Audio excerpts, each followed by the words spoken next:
এই গাইজ আসসালামু আলাইকুম, আশা করি আপনারা সবাই ভালো আছেন। আলহামদুলিল্লাহ আমিও ভালো আছি। আজকে আমি কক্সবাজার যাওয়ার জার্নিটা শেয়ার করি।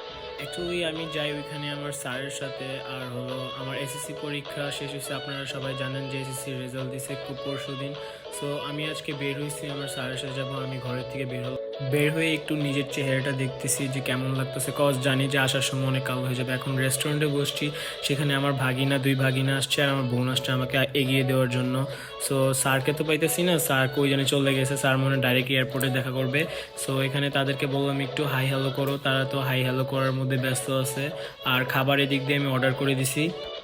সো সো খাবার আসার পর আমরা দেখলাম যে তারা অনেক ভালো খাবার দিয়েছে।